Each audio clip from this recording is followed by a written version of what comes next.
A mendon që duhet të mbyllen tek ne solariumet apo të merren masa tjera? Unë i kisha mbyll. Spaku nuk kisha leju të dikush në 21 vjeç të përdorin solariumet. E kisha bo jo pa nënshkrim të prindit. Po. Mbi mosha 21 vjeçar, sa do kudo, personi është i vetëdijshëm për rreziqet që mund të ketë, edhe ai mund të vendosë a do ta marrë atë rrezik apo jo. Po, duke ditë që ka dhe mosha më të reja që shkojnë në solarium edhe nuk i din rreziqet e saj. Patjetër. A është e vërtetë që përdorimi i solariumit mund të shkaktojë edhe plagje më të përkohshme? Natyrisht, meqense thash unë dielli plak lëkurën.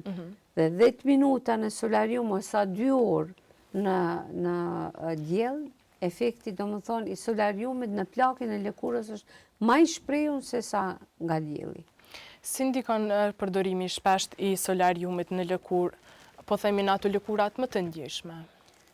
Domethënë mundësia e djegjes, plakja, humbja kolagjenit, pastaj shfaqja njollave, edhe rreziku më i madh është në nishane. Domethënë efekti, domethënë nëse një nishan është i zi, ka shumë melanocite, edhe lëkura normale që ka normal melanocite. Tani kur efekti i dëmshëm është në lëkurën normale, në melanocitet normale, imagjino çfarë efekti ka në grumbullim të melanociteve të cilat janë në nishan. Domethënë është rreziku tepër i madh.